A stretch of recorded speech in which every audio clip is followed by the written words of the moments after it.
My girlfriend threw my handmade gift in the trash at our anniversary dinner. Months later, she begged me for money, and my reply left her speechless. My name's Marcus. I'm 35. I make wooden art that happens to be functional, display pieces, custom cabinets, stuff that takes actual skill. I work out of a 600 square foot workshop out back. On a good year, I clear maybe 50 grand.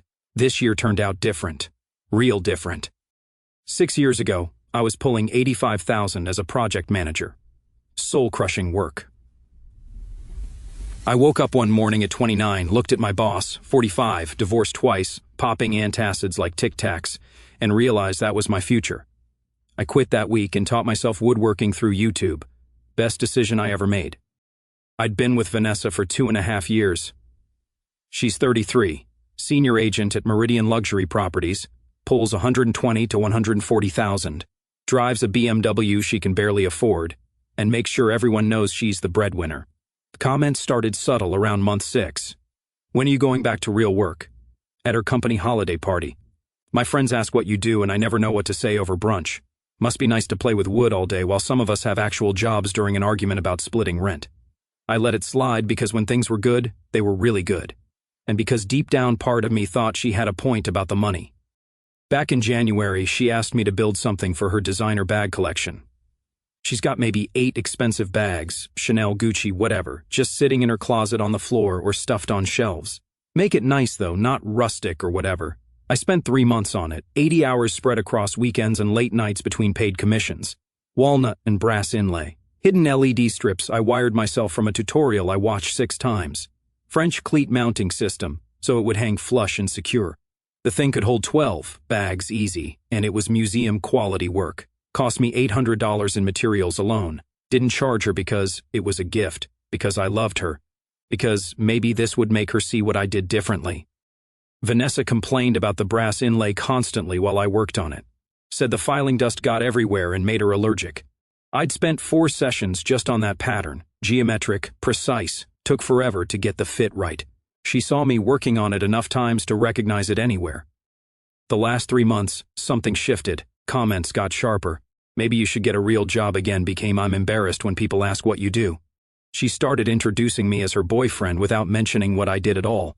Red flags I ignored because I'm an idiot. Last night she hosted a dinner party, April 15th, the date everything ended. 8 people from her office, 3 couples, her friend Jessica, and Jessica's boyfriend who works in tech and won't shut up about it. Vanessa wanted to show off new appetizer recipes, the good wine, candles everywhere. I brought out the gift after dinner. Everyone was in the living room, wine drunk, laughing about some story from their office. I'd wrapped it in brown paper, carried it out, feeling good, feeling like maybe this was it, the thing that changed how she saw my work. She pulled off the paper in front of everyone. 5 seconds of silence. Babe, where's the actual gift? I explained it was what she asked for, custom-made, 3 months of work. She looked at Jessica. He made me a shelf. Jessica tried to help. It's sweet though, very craftsman style. Vanessa had 3 glasses of wine in her. I can't put this in my closet. It doesn't match anything. It looks like something from a barn. One of the guys laughed, caught himself, looked at his drink. Vanessa stood up, picked up the piece. It weighed 50 to 60 pounds easy, and walked through the kitchen. I heard the garage door open, heard her set it down next to the trash bins with the recycling and old paint cans, heard her brush her hands together. She came back smiling. Sorry, babe. I know you tried. Maybe stick to stuff for clients, though. Yeah, not for me. The room went dead quiet. I didn't react, didn't defend myself, just nodded and finished my bourbon. Helped clean up like nothing happened, laughed at someone's joke about traffic, asked if anyone needed a ride home. Everyone cleared out by 11. Vanessa posted an Instagram story of the dinner party. I was cropped out of most photos. She went to bed happy, probably texted Jessica about how awkward I made things. I sat in the garage until 2 in the morning, just me and the piece under the fluorescent shop light, running my hand over the joinery, the brass inlay that took 4 tries to get right, the LED strips I'd tested 6 different color temperatures to find the perfect warm white. Barnwood, 3 months, $800 in materials, barn freaking wood. I didn't go back inside. Grabbed a blanket from my workshop and slept on the couch out there. Stared at the ceiling, thinking about Jessica's uncomfortable laugh. About Vanessa brushing her hands together like she'd just taken out actual garbage. About 2.5 years of comments I'd ignored. I didn't know it then, but that was the last night I'd ever sleep in that house. Morning came with Vanessa humming in the kitchen, coffee brewing, NPR on low. She was in a good mood. "You want brunch?" She poured herself a cup, checking her phone. "Jessica and I are thinking that new place on Market Street." I was at the table, hadn't slept much. "I'm good." She glanced at me. "You're not still upset about last night, are you?" Everyone thought it was sweet, really sweet, like I'd made a macaroni necklace. "I'm not upset." I wasn't. Upset implies there's still something to save. I was past that into something colder, clearer. "Can I have it back?" I asked. "Since you don't want it." She waved her hand. "Sure, it's in the garage, do whatever." I loaded it into my truck bed. My 2015 Tacoma, still owed 4Ds and 100 on it, wrapped it in moving blankets, took my time securing it with bungee cords. Vanessa watched from the doorway for maybe 10 seconds before going back inside. Heard her FaceTime ring, Jessica's voice. Something about bottomless mimosas. She didn't ask where I was taking it, didn't look at it again. I drove to Hendricks Gallery downtown. Small place, high-end, white walls and track lighting. I'd sold 5 pieces through them over the past 18 months. Small stuff mostly. A jewelry box that went for $400, a decorative mirror frame for $650. Patricia, the owner, took 40%, but she actually moved work. That mattered. Patricia was doing inventory when I walked in, late 50s, former corporate art buyer, opened the gallery after her divorce. Sharp as hell, no patience for bullshit. I set the piece on her counter, unwrapped it. She went quiet, stopped what she was doing, put on her reading glasses, and picked it up with both hands. 3 full minutes just examining, running her finger along the dovetails, testing the magnetic catches, checking the brass inlay with her thumbnail, opening and closing the LED compartment. "Marcus?" She set it down carefully. "Where the hell have you been hiding this level of work? It was supposed to be a gift. Didn't work out." She picked it back up, turned it in the light. "I need to make a call." Gregory showed up 40 minutes later. Her appraiser, 60s, retired furniture maker, knew his stuff. Spent 30 minutes going over every inch, pulled out a jeweler's loop for the joinery, examined the LED wiring, tested the French cleat mounting brackets, finally set it down. Comparable pieces sold at Rego auctions last year between $9,000 and $14,000. Regional market, I'd list this at 12, maybe 12.5 with the right buyer. I thought I heard him wrong. 1,200? 12,000. The room tilted slightly. Patricia was nodding. "I can move this. I have 3 collectors who, wow, this is going to be good. One just sold a Nakashima cabinet. He's actively looking." She walked me through consignment terms. 60-40 split. She takes 40 for overhead and marketing. Covers insurance while it's in the gallery. Professional documentation, photographer, the works. Standard contract I'd signed before, just with bigger numbers. I signed, tried to act like this was normal, like I expected this. Drove home with my hands shaking slightly on the steering wheel. Vanessa was at an open house. I didn't text her, just sat in my workshop doing math on a piece of scrap paper. If it sells for $12,500, I get $7,500 after Patricia's cut. That's the truck paid off, plus a new table saw, plus actual savings for the first time since I left corporate. I stared at that number for 20 minutes. Over the next 4 days, Patricia handled everything. Professional photographer, came Wednesday morning, condition report, provenance paperwork, where the materials came from, photos I'd taken during the build, my background. She was treating it like a serious piece because it was. Thursday afternoon, my phone buzzed, text from Patricia with a photo attached. The piece was in the front, window, premium spot, track lighting hitting the brass inlay perfectly, white pedestal, small placard with my name, clear price tag, $12,500. Her text, front and center, already had 2 serious inquiries. One collector coming back Saturday to see it in person. I screenshotted it, sat there looking at it, didn't send it to anyone, didn't post it, just saved it. That night, Vanessa asked why I was smiling. Nothing, just had a good day in the shop. She went back to her phone, something about a listing that fell through. I half listened. She had no idea that the barnwood she threw away was sitting in a gallery window downtown with a 5-figure price tag. No idea her garage garbage was about to pay off my truck and then some. Friday morning, I woke up early, made coffee, checked my phone. 3 missed texts from Patricia. Collector, very interested. Might have offer by Monday. This is going to sell fast. I put my phone in my pocket and went to work on a commissioned bookshelf some client ordered 6 weeks ago. $800 due in 2 weeks. The bread and butter work that actually paid bills. My phone was quiet all day. Then Friday afternoon hit, and everything exploded. At 1:47 p.m. I was in the workshop cutting dados for the bookshelf commission when my phone started vibrating across the workbench, loud enough to hear over the table saw. 6 missed calls from Vanessa in 3 minutes. Then the texts started rolling in, 23 in total. I watched the notifications stack up while I finished the cut, read through them after I powered down the saw. Started confused. Is that your shelf in the Hendrix gallery window? Turned angry. Why is my gift being sold? Got accusatory. Did you do this to embarrass me? Ended calculated. We need to talk about this money right now. She'd walked by the gallery during lunch with a client showing a condo 2 blocks away. Saw it in the window. Recognized the brass inlay pattern immediately. She'd watched me work on it enough times. Made enough comments about the mess it created. I didn't respond. Just went back to work on the bookshelf. Had dados to finish. At 4:15 p.m., her car pulled into the driveway. I heard it from the workshop. She didn't finish her afternoon showings. That wasn't like her. Vanessa never left money on the table. She stormed in without knocking. She never came to the workshop, said it smelled like sawdust and made her allergies act up. What the hell is going on? I set down my router, wiped sawdust off my hands with a rag. You didn't want it. I sold it for $12,000. Are you kidding me right now? I stayed calm. That's what it's worth. That's what my work sells for when someone actually appreciates it. She stared at me like I'd started speaking Mandarin, mouth open, brain visibly trying to catch up. Pull it from the gallery. I want it back. Can't. It's sold on consignment, contract signed. I'm not pulling it. She shifted. I could see the gears turning, the real estate negotiation training kicking in. Okay. Softer voice now, reasonable. Okay, I messed up. I was stressed that night. I had 3 glasses of wine. I wasn't thinking. You threw it next to the trash and called it barnwood in front of 8 people. I said, I'm sorry. Back to loud. Pull it back and we'll put it in the bedroom. I'll clear a whole wall for it. You don't want the shelf, Vanessa. You want the money. 5 seconds of silence. We've been together over 2 years. That's basically common law. So yeah, we split it. That's how this works. I actually laughed. Couldn't help it. First time I'd laughed in this entire conversation. You threw away my best work because it didn't come from Bloomingdale's, called it garbage, laughed about it with Jessica. Now you want half. She tried anger. You're being petty. It's one mistake, one bad night. It's not about the mistake.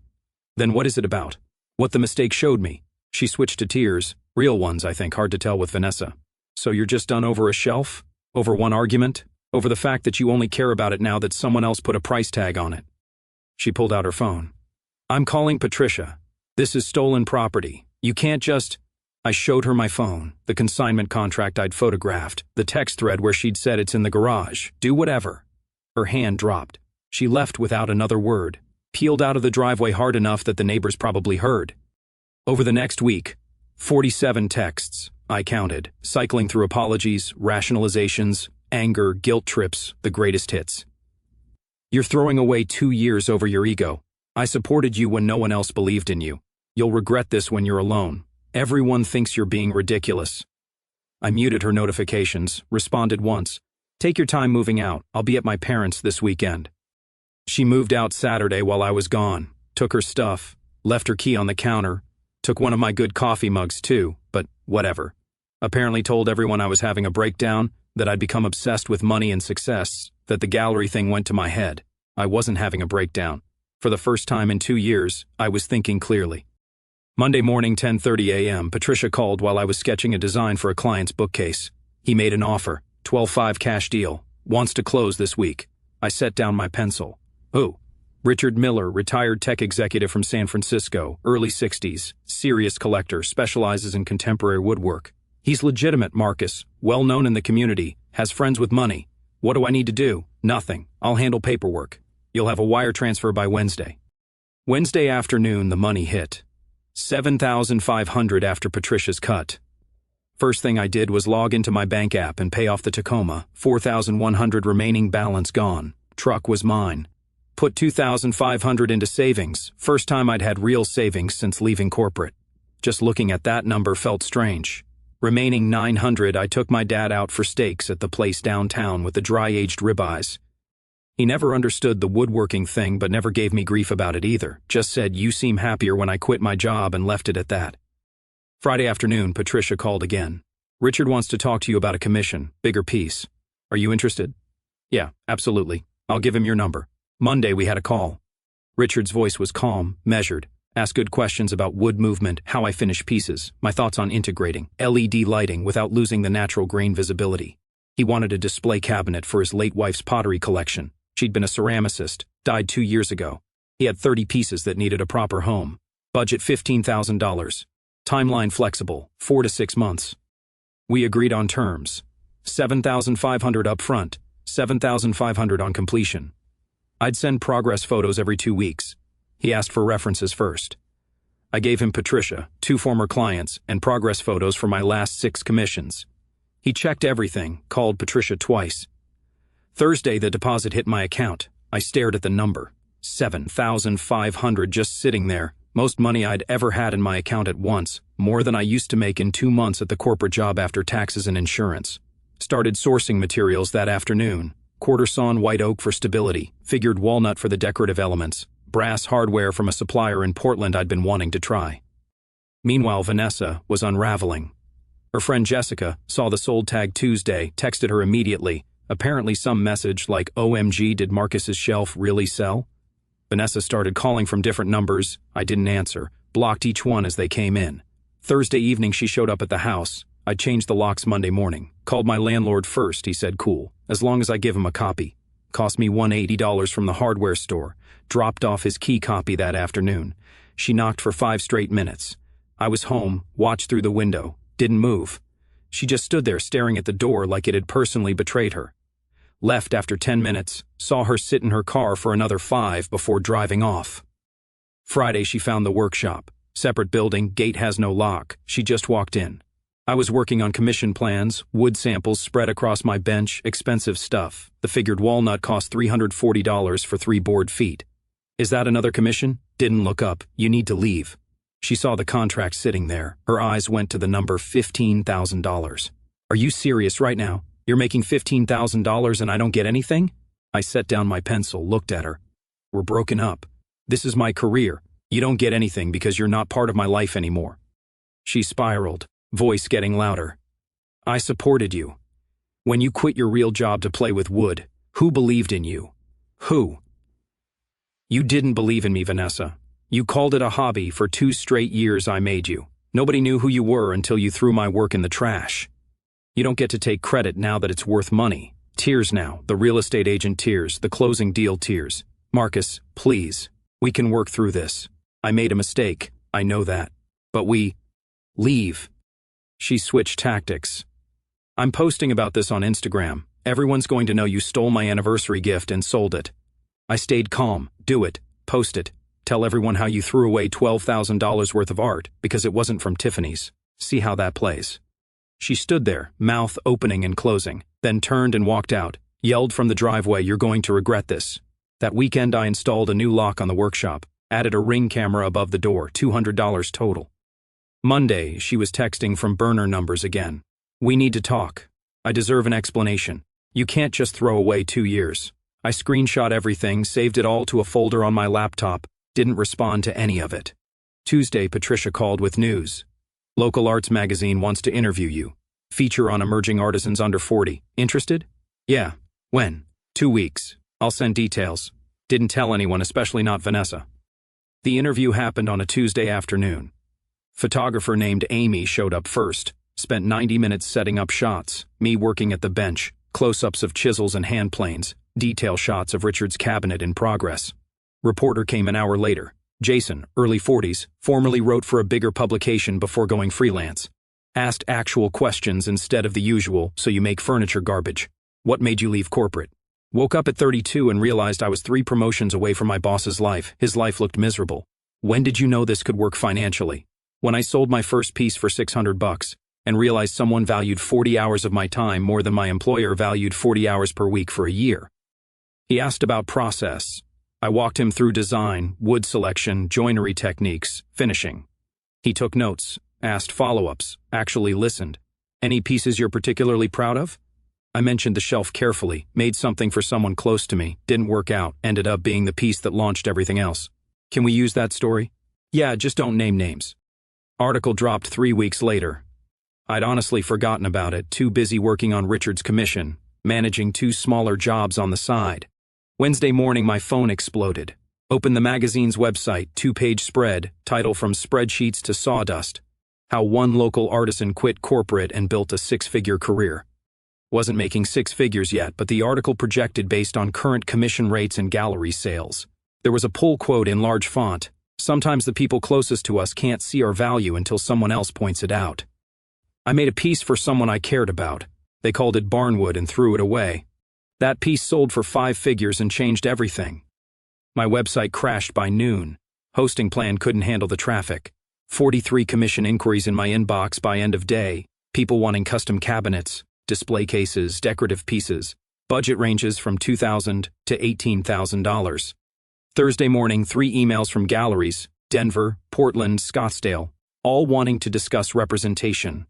Then Thursday afternoon, Vanessa saw it. Someone tagged her in an Instagram story, passive-aggressive as hell. Screenshot of the article with the caption "Interesting read" and an eyes emoji. My phone lit up, 6 calls in 10 minutes. I was at the hardware store picking up sandpaper, didn't answer. Texts came through, "We need to talk about that article. You made me look terrible. Everyone knows that quote is about me." I responded once, "I didn't name you. If people are making connections, that's on you." Friday, she went nuclear on social media. 9-slide Instagram story started with "Some people change when success hits." Moved to real ones, know who was there before, the fame. Ended with old photos of us together, captions like "Before the clout" and "When things were real." Posted a longer caption on her main feed. "So proud to see someone I supported for years finally getting recognition. Always believed in his talent even when he doubted himself. Growth is beautiful to watch." Her friends started unfollowing me. One sent a message, "Vanessa's really hurt, man. She supported you for years and you're dragging her publicly." Didn't respond. Wednesday, Patricia called me angry. "Did your ex somehow get my personal cell number? What happened?" She called me, tried to claim partial ownership of the piece that sold, said she contributed to the design process and deserves compensation. What did you tell her? That I have signed contracts, payment records, and screenshots of her calling it garbage. Told her not to contact this gallery again or I'd pursue legal action. Meanwhile, Richard flew in Friday to see his completed commission. Brought his daughter with him, spent an hour examining every joint, every detail, running his hands over the finish, got emotional looking at it, said his wife would have loved it. Paid the remaining $7,500 on the spot, then asked about 2 more pieces, smaller scale, $10,000 each.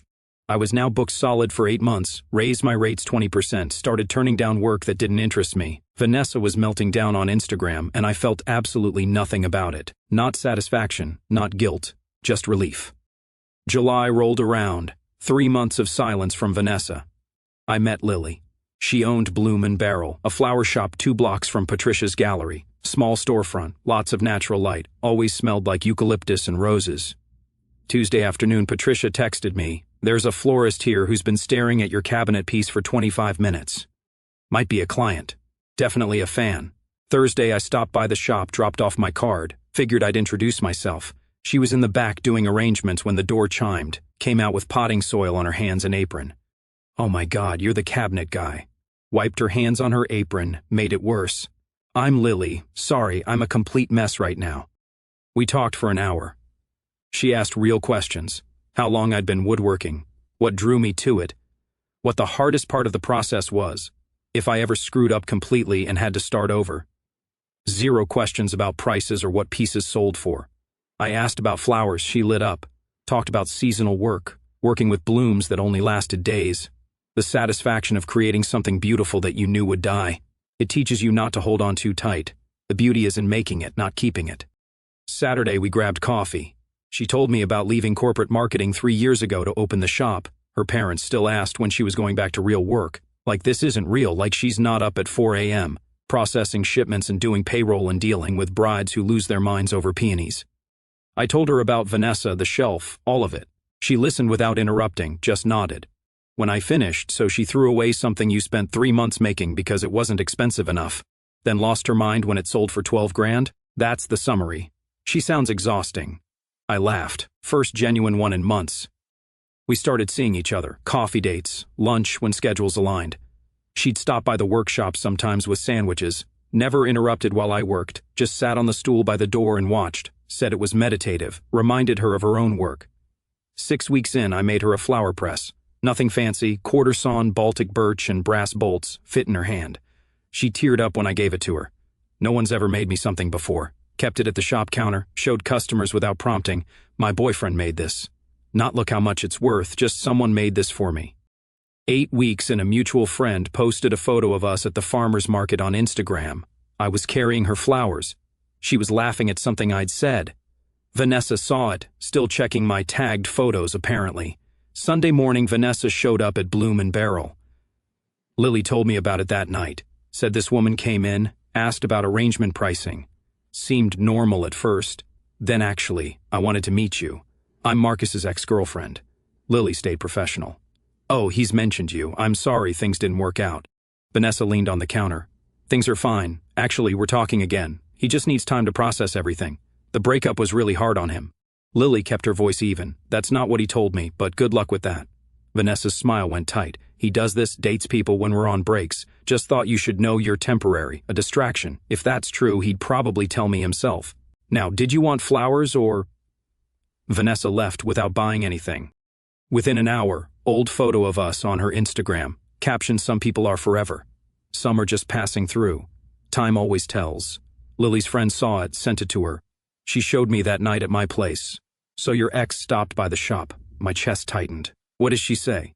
Lily told me everything, showed me the post. I started apologizing, she cut me off. Dude, she's clearly going through something. It's fine.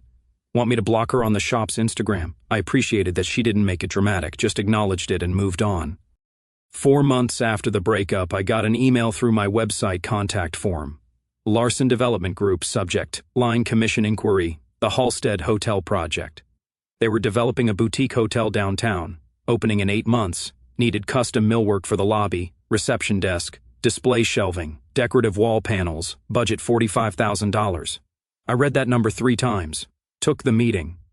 3 people from Larson showed up at my workshop. Project manager named Derek, mid-40s, former contractor. 2 executives in suits who didn't say much. They'd seen my work at Patricia's Gallery and in Slate Modern, read the magazine article. We want statement pieces, Derek said. Something that feels local, crafted, permanent, not IKEA corporate garbage. I showed them drawings, material samples, timeline projections. 8 weeks for design and fabrication, 2 weeks for installation. They loved it. Contract signed within a week. $22,500 deposit, hit my account Thursday. Friday afternoon. Local design blog picked it up. Local artisan Marcus Reeves lands major commission for downtown's new boutique hotel. Didn't think much of it. Just started working, ordered materials, white oak from a supplier in North Carolina, brass fixtures from Portland, started building. Week 2, my phone rang, unknown number. Hi Marcus, this is Vanessa Chen from Meridian Properties. I'm the client liaison for the Halstead project. My brain stopped processing. I'm sorry, what? I'm calling from Meridian. We're managing client relations for Larson Development on the Halstead. I saw your name on the vendor list. Pause. Small world, right?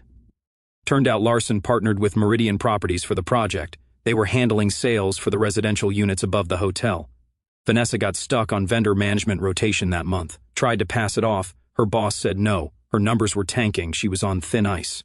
Universe has a sick sense of humor.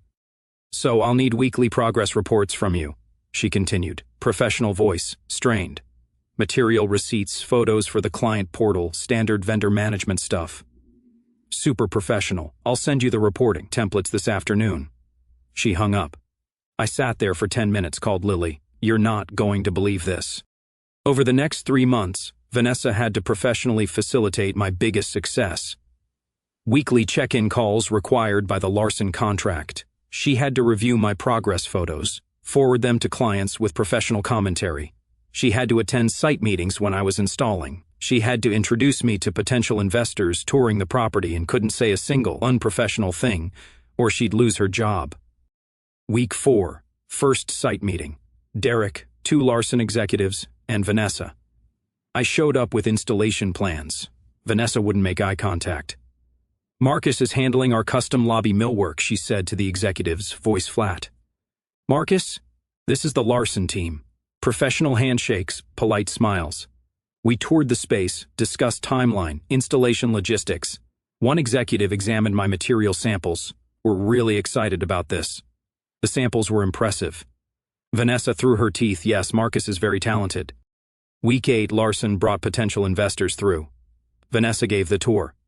Custom millwork throughout the lobby by a local artisan, one-of-a-kind pieces, really elevates the space above standard hotel design. Investor pulled up his phone. Who's the artisan? Marcus Reeves. He's gotten quite a bit of press locally. The investor found the magazine article right there. Oh, this is the Barnwood guy. I read this. Great story. Vanessa's smile looked painful. Yes, that one. Week 12, installation week. I was on site daily with my crew. Reception desk went in first, 8-foot-long waterfall edge walnut and brass inlay that echoed the original shelf design. Derek walked through with the Larson team, Vanessa trailing behind with her tablet. This is exceptional work, Derek said, running his hand over the desk. Way better than the renderings. Executive pulled out his phone, started taking photos. We're using these in all our marketing materials. Vanessa, make sure Marcus is available for the press event at opening. She typed on her tablet. I'll coordinate that. After everyone left, she lingered. I was packing tools. It looks good. Quiet voice. Didn't look up. Thanks. I mean it. This is really good. I stopped, looked at her. I know. She wanted to say more. I could see it, but there was nothing left to say. She left. Week 16. The hotel opened.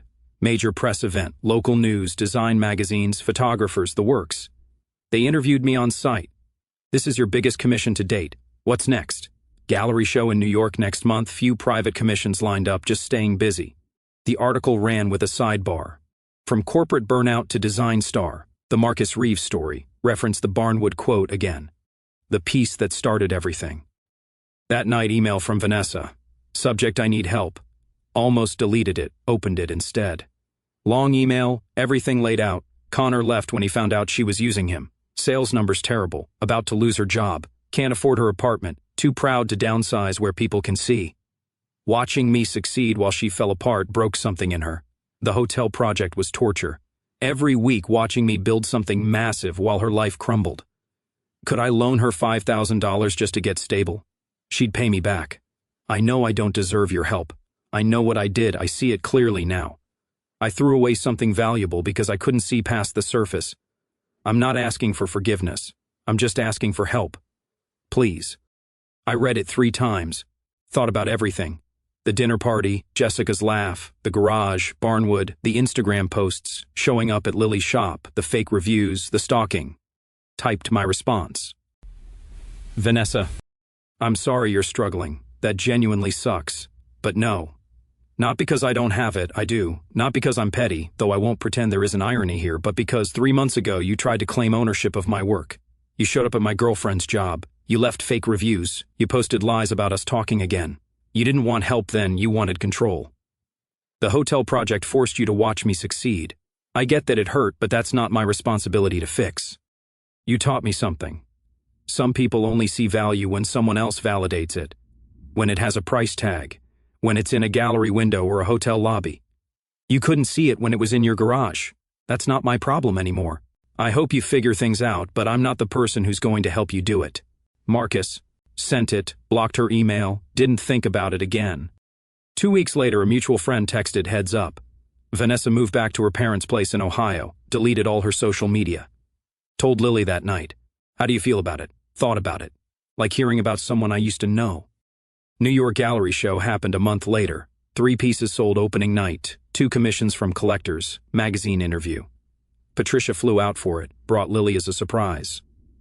We walked the gallery together. Lily saw my work displayed next to established artists, pieces with 5-figure price tags. This is insane, she whispered. You know that, right? I grinned. It's pretty cool. 6 months later, my workshop is upgraded now. Bigger space, better equipment. Lily was arranging flowers in a custom vase I'd made her, spalted maple natural edge. I was sketching plans for a private collector. A doctor wanted an 8-foot display case for his vintage medical instrument collection. Custom shelving, UV protective glass. Biggest thing I'd ever done. What are you working on? Display case for a collector, 8 feet tall, walnut and glass. She grinned. Barnwood? I laughed. The barniest. She kissed me, went back to her flowers. Phone buzzed. Email from a gallery in Chicago wanting to discuss representation. Read it, set the phone down. The work was enough. The right person seeing it was enough. Everything else was just noise.